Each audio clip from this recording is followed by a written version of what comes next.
Jumpa lagi di channel kita semua. Jangan lupa like, komen, share, dan subscribe. Selamat membaca dan mendengarkan. Sang Penguasa Elemental. Bab 1-5. Bab 1. Wuxia. Di luar angkasa yang gelap, sebuah pot berbentuk bola dengan diameter 1,5 meter tengah melaju cepat membelah antariksa.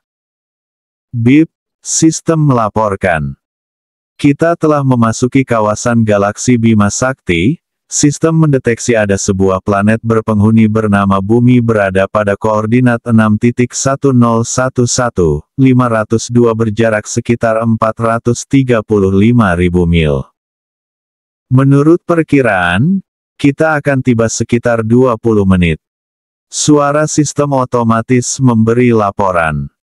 Pada saat ini di dalam pot bola, 3 sosok transparan sedang duduk di atas kursi penumpang. Tristan, persiapkan pendaratan secara tersembunyi. Hidupkan fungsi penghalang transparan pada Megatrix agar pendaratan kita tidak terdeteksi. Terdengar suara seorang pria yang memberi perintah. Baik Tuan. Suara pria yang satunya menyahut. Sepintas dari percakapan mereka, dapat diketahui hubungan di antara keduanya adalah atasan dan bawahan.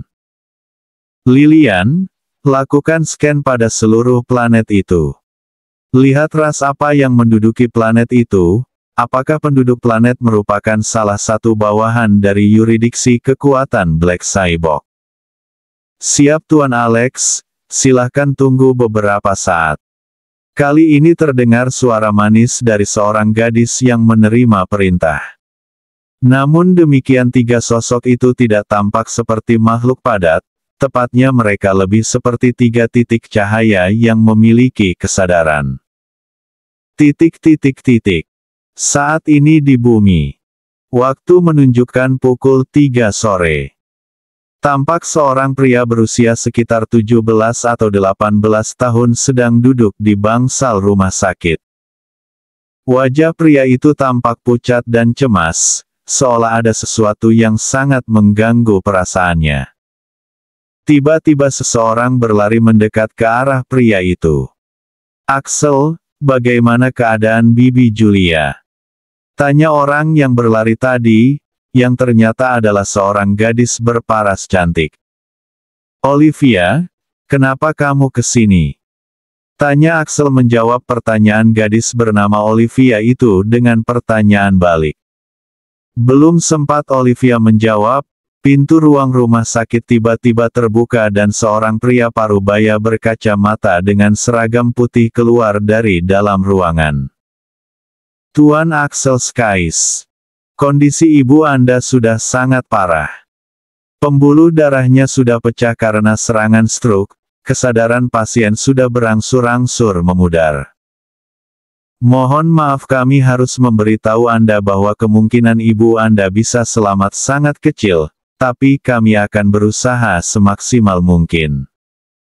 Mendengar ucapan dokter, wajah Axel tampak sedih, dia tetap terdiam dan pandangannya kosong. Axel, tenangkan dirimu. Kita berdoa agar ibumu bisa segera membaik. Ujar Olivia yang duduk di samping Axel dan menggenggam erat tangan Axel. Kring. Suara ponsel Olivia berbunyi. Olivia mengeluarkan ponsel dari saku celananya. Ia melihat ide penelpon dengan nama Adrian yang merupakan pengawalnya. Dia pun mengangkatnya. Nona muda Anda di mana? Kenapa pihak sekolah menelpon Tuan Hansen, mengatakan Anda tidak berada di sekolah? Tanya Adrian cemas, dia sangat ketakutan karena bosnya, William Hansen, menelepon dan memarahinya, karena pihak sekolah menelepon dan mengatakan bahwa putrinya tidak ada di sekolah. Adrian sendiri kebingungan. Pasalnya dia sudah mengantar Olivia ke sekolah seperti biasa. Setelah menurunkan Olivia di gerbang, Savannah International School, dia bergegas memarkir mobil dan dia menunggu di kafe di sebelah sekolah nonanya. Itu sudah jadi rutinitasnya tiap hari. Tapi hari ini, tiba-tiba nonanya tidak berada di sekolah. Bagaimana dia tidak merasa cemas dan panik? Dia takut dianggap teledor dalam menjaga nonanya. Apalagi kalau sampai dia dipecat, bagaimana dia bisa mencari pekerjaan seperti pekerjaannya sekarang? Oh, itu? Maaf aku tidak sempat bilang padamu. Aku pergi ke rumah sakit untuk menjenguk ibu temanku. Nona muda, kenapa Nona tidak memberitahu? Saya hampir mati ketakutan, saya kira Nona dalam bahaya. Tidak Adrian, aku baik-baik saja. Kamu pulanglah dan katakan pada ayahku, kalau dia tidak mengizinkanku menemani Axel menjaga Bibi Julia, aku tidak akan pulang. Kamu ambil tas dan seragamku di pagar samping sekolah, bawa pulang sekalian. Seru Olivia memberi perintah dari seberang telepon. Bab 2. B. Baik Nona muda. Jawab Adrian terbata-bata, kepalanya sedikit pusing. Dia tidak tahu bagaimana cara menyampaikan perkataan Nona Olivia kepada Tuan Hansen. Bagaimanapun dia pasti akan dimarahi habis-habisan dan dijadikan sasaran emosi bosnya. Tapi dia tetap melangkah ke mobil dengan tak berdaya. Di tempat lain di Taman Savannah International School. Fania Ember, pacar Axel saat ini, tengah duduk bersama seorang pria tampan berambut pirang. Mereka tampak mesra ketika si pria pirang memakaikan kalung di leher Fania. Senyum bahagia pun tampak menghiasi wajah kedua orang itu. Van, mulai sekarang kamu itu pacarku. Kamu harus berhenti berhubungan dengan si miskin Axel itu. Aku tidak suka ada lelaki lain yang dekat dengan kekasihku, kata si pirang dengan memasang wajah angkuh. Oh Din sayang. Sebenarnya sejak lama aku sudah tidak ingin berhubungan dengan pria miskin itu lagi. Kalau bukan karena dia pria pertama yang aku kenal setelah datang ke kota ini, mana mungkin dengan mudah aku bisa tertipu olehnya dan bersedia menjadi pacarnya. Fania menjelaskan dengan tanpa dosa, seolah hubungannya dengan Axel adalah keterpaksaan. Padahal sudah hampir 2 tahun mereka bersama, selama waktu itu Axel memperlakukan Fania dengan tulus, tidak peduli apapun yang diinginkan Fania, Axel akan selalu berusaha memenuhinya dengan segala cara. Bahkan Axel akan bersedia mengorbankan tenaga, pikiran dan waktunya untuk menyenangkan Fania. Setelah ayahnya, Dylan Skies meninggal dalam kecelakaan mobil setengah tahun lalu, perusahaan keluarga Skies mengalami kebangkrutan. Axel dan ibunya pun terpaksa harus pindah dari rumah besar mereka ke tempat tinggal yang lebih kecil, untuk berhemat dan berusaha bertahan sebelum ibunya bisa mendapat pekerjaan. Namun nasib seakan tidak berpihak pada Axel dan ibunya, karena mendadak ibu Axel Julia jatuh sakit karena terlalu stres, akhirnya sampai pada keadaan sekarang di mana Julia mengalami stroke. Sejak beberapa waktu lalu Fania sudah mulai berubah, sikapnya pada Axel mulai mendingin dan seolah menjaga jarak dari Axel dan ibunya, bahkan ketika beberapa kali Axel mengajaknya mampir ke rumah barunya, Fania selalu punya banyak alasan untuk menolaknya. Namun pada saat itu Axel tidak berpikir terlalu jauh, dia hanya merasa mungkin Fania sedang ada kesibukan lain sehingga selalu menolak ajakannya. Saat ini di rumah sakit. Telepon Axel berdering. Melihat panggilan dari Fania pacarnya, sedikit senyuman terlintas di wajah lesu Axel. Dia merasa senang karena pacarnya menelpon. Ia merasa Fania masih sangat perhatian. Halo Van. Sapa Axel dengan riang saat mengangkat telepon.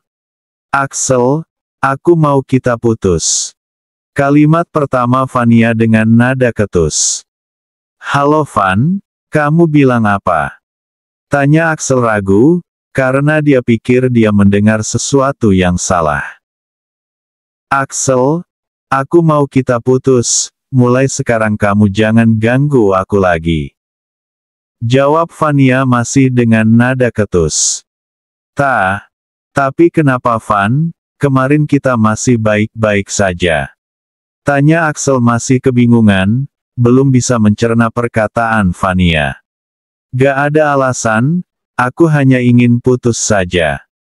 Tandas Vania sambil langsung menutup panggilan telepon. Olivia yang berada di samping Axel, samar-samar bisa mendengar percakapan keduanya. Melihat ekspresi kecewa di wajah Axel, ia pun bisa mengonfirmasi apa yang didengarnya. Ada apa Sel? Tanya Olivia dengan suara pelan. Vania minta putus lift. Jawab Axel lemah, tak bisa menutupi rasa kecewanya. Seketika Olivia pun terkejut, meskipun dia sudah mendengar percakapan mereka tadi, tapi dia tetap tidak bisa menahan keterkejutannya. Bab 3. Olivia mendekat kepada Axel dan memeluknya dari samping. Kamu yang sabar Sel, kamu pasti bisa melewati semua ini, ingat kamu masih punya aku. Ucap Olivia berusaha menenangkan Axel. Makasih ya Liv, kamu memang sahabat terbaik aku. Ucap Axel yang berusaha terlihat tegar meski saat ini hatinya terasa hancur lebur. Dia bukan orang bodoh, dia tahu alasan Vania ingin putus bukan karena dirinya ingin fokus belajar, seperti yang dia katakan, karena dia tahu Vania bukanlah tipe gadis yang gemar belajar. Pasti ada alasan lain di balik semua ini, namun saat ini Axel terlalu malas untuk mempersoalkan hal itu, dan dari sudut pandangnya dia seakan sudah tahu apa alasan Vania yang sebenarnya. Ayah kamu dan ayahku sudah seperti saudara, jadi kamu gak perlu sungkan sama aku, kita juga teman sejak kecil dan kita tumbuh bersama. Masalah kamu adalah masalah aku juga. Kata Olivia menekankan sikapnya pada Axel. Olivia tidak mengada-ada Dylan ayah Axel dan William ayahnya memang berteman baik. Bahkan saat tahu ayah Axel mengalami kecelakaan, ayahnya yang pertama ingin membantu keluarga Skies, namun ibu Axel menolaknya karena tidak ingin berhutang budi terlalu banyak, juga karena mereka masih memiliki sisa uang hasil menjual rumah yang rencananya akan digunakan untuk modal usaha. Jadi saat itu William Hansen ayah Olivia mengurungkan niatnya untuk membantu keluarga Skies. Iya Liv, aku tahu, sekarang kamu bisa pulang dulu. Aku juga akan pulang dan mengganti pakaian dulu, nanti malam baru aku akan kesini lagi. Ayahmu juga nanti khawatir. Ucap Axel pada Olivia. Mendengar ucapan Axel, Olivia merasa sedikit kecewa, karena dia merasa ingin terus menemani Axel di sini sampai ibunya sadar. Tapi setelah berpikir sejenak yang dikatakan Axel juga ada benarnya, jadi dia tidak menyangkalnya dan berpikir dia akan datang lagi besok mungkin dia juga akan membawa ayahnya. Oke deh Sel, tapi kamu jaga diri ya, jangan sampai kamu kelelahan, kamu jangan lupa makan, ingat kalau ada apa-apa kamu segera hubungi aku. Kata Olivia dengan penuh perhatian. Iya Liv, sekali lagi makasih, ucap Axel masih dengan wajah lesu. Olivia mendapati hatinya sedikit pahit, saat melihat sahabatnya yang selama ini ceria kini berubah menjadi pendiam dan selalu tampak murung. Entah kenapa Olivia mendadak mendekati Axel dan mencium pipinya. Axel tertegun sejenak, ia juga belum sadar dengan apa yang terjadi. Beberapa saat kemudian Olivia berkata, "Aku pulang ya Sel." Olivia mengatakan itu dengan malu-malu sambil jari tangannya mengepal dan muncul semu merah di pipinya. Axel yang sejak tadi tercengang, hanya mengangguk dan tersenyum canggung. Pasalnya ini adalah pertama kalinya seorang gadis mencium pipinya, bahkan dengan Vania yang merupakan pacarnya pun paling ia hanya akan bergandengan tangan sesekali. Setelahnya, Olivia berjalan menjauh dengan langkah cepat seakan berlari dari sesuatu. Saat tiba di ujung koridor, Olivia berbalik menatap Axel dan keduanya pun tersenyum canggung. Di dalam pot berbentuk bola. Tuan Alex, penduduk planet bumi disebut ras manusia. Mereka adalah makhluk dengan susunan tubuh yang terdiri dari darah, kulit, daging dan tulang. Lilian menjelaskan. Lalu bagaimana dengan peradaban mereka? Tuan, tingkat peradaban di sini relatif tidak terlalu tinggi, sistem mendeteksi peradaban tingkat 5, berbeda jauh dengan planet Orion, di galaksi Lioris tempat asal kita yang memiliki peradaban tingkat puncak. Kata Tristan menambahkan. Apakah ada sinyal keterkaitan mereka dengan Black Cyborg? Tanya Tuan Alex lagi. Tidak Tuan, planet dan galaksi ini berada di pinggiran, jadi sangat kecil kemungkinan pasukan Black Cyborg bisa mendeteksi planet ini, dan kecil kemungkinan mereka bisa menyusul kita kemari.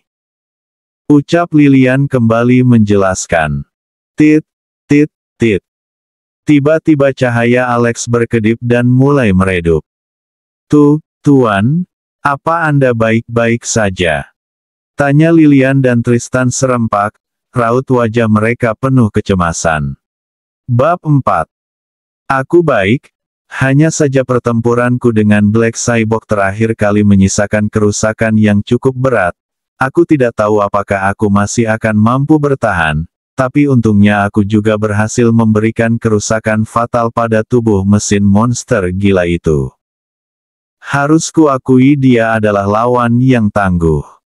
Alex tersenyum getir membayangkan pertempuran besar yang nyaris menghapus keberadaannya.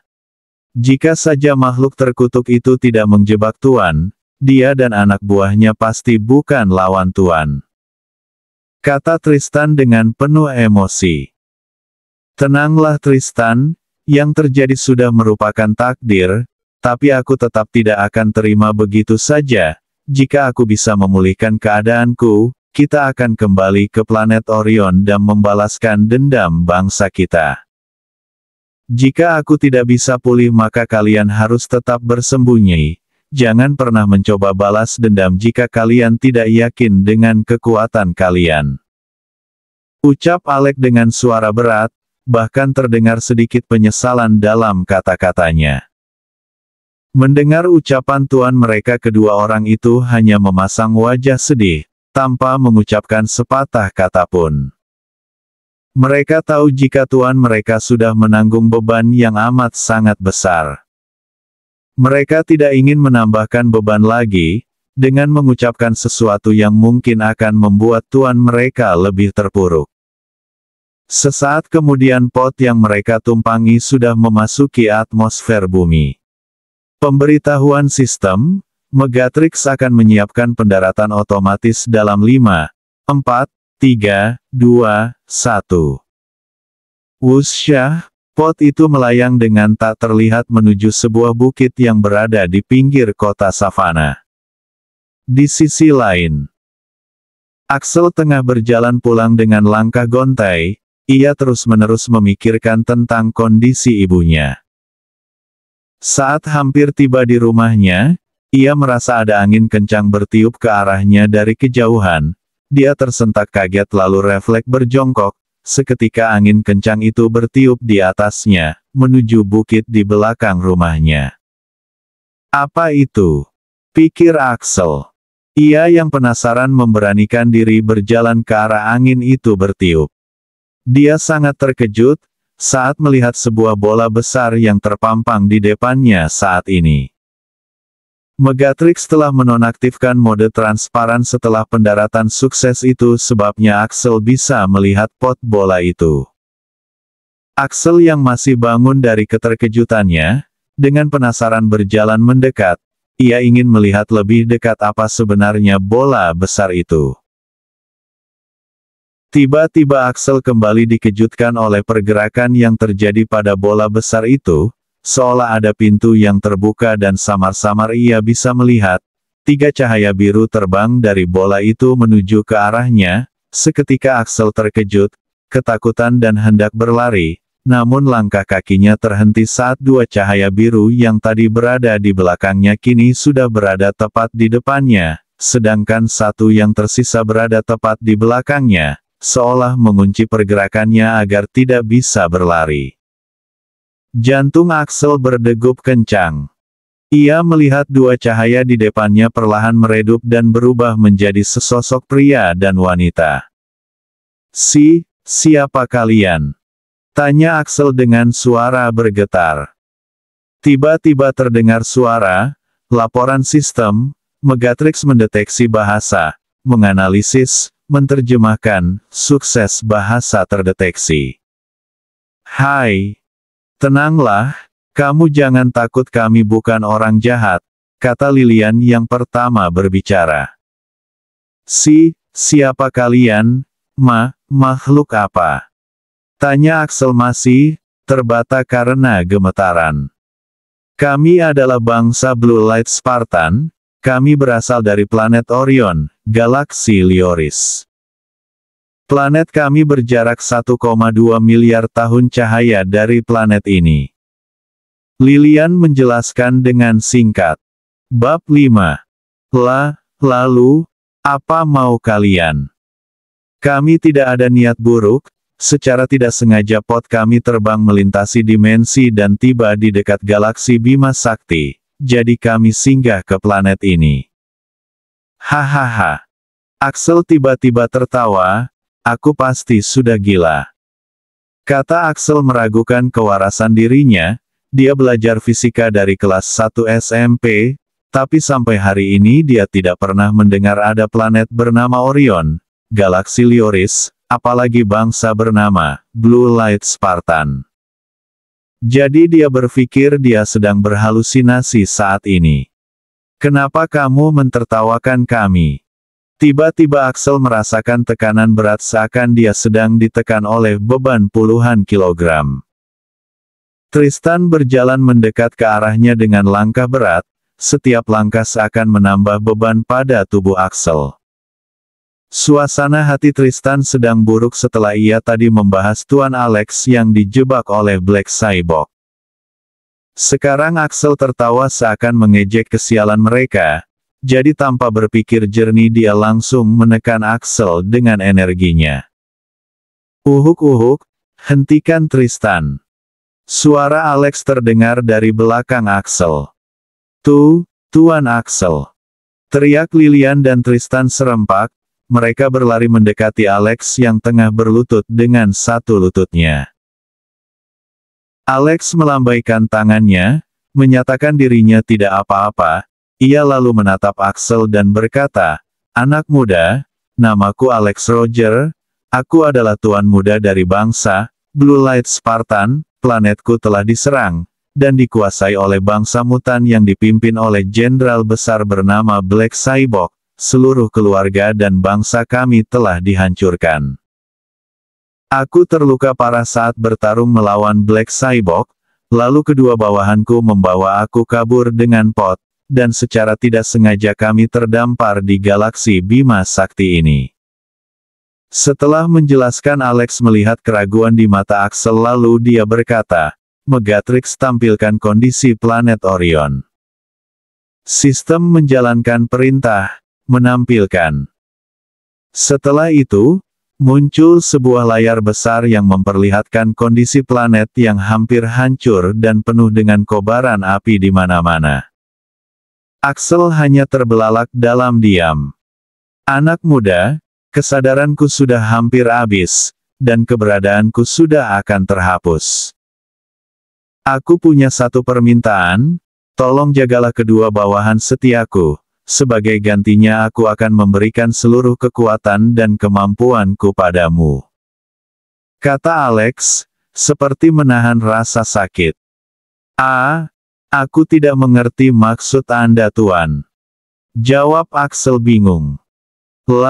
Lagi pula aku bukan orang berkuasa, aku hanya remaja biasa, bahkan ibuku sedang terbaring sakit di rumah sakit, dan aku tidak tahu harus berbuat apa. Lanjut Axel jujur. Aku tahu. Aku hanya minta kau jaga mereka berdua dengan baik, itu saja sudah cukup. Tentang ibumu aku bisa bantu sembuhkan penyakitnya. Seketika itu muncul cahaya biru di telapak tangan Alex. Masukkan cahaya ini ke tubuh ibumu, dan segala penyakitnya akan sembuh. Tambah Alex. Lilian dan Tristan sangat terharu mendengar ucapan tuan muda mereka, bahkan di saat terakhirnya, dia masih memikirkan mereka. Lilian menangis dan berkata, "Tuan muda Anda pasti akan pulih. Jangan berbicara omong kosong." Sementara Tristan hanya terdiam dan kedua tangannya mengepal. Kalian berpikir terlalu banyak, sudah cukup kalian mengikutiku, sekarang aku harus pergi, maafkan karena aku tidak mampu membalaskan dendam keluarga dan bangsa kita. Anak muda, siapa namamu? Aku Axel. Takdir kita sudah ditentukan. Aku serahkan semua yang aku miliki padamu, aku mohon perlakukan mereka dengan baik. Kalian berdua mulai sekarang Tuan Axel adalah tuan muda kalian, jiwaku akan menyatu dalam dirinya. Setelah mengatakan itu tubuh Alex pecah menjadi ribuan cahaya biru kecil, seketika itu pula muncul sebuah cincin perak di jari manis Axel. Lilian tak kuasa menahan tangis. Hingga setelah beberapa saat, mereka berdua mulai kembali sadar dan segera berlutut pada Axel. "Tuan muda, terimalah hormat kami," kata mereka berdua serempak. Lalu mereka berlutut dengan satu kaki. Bersambung.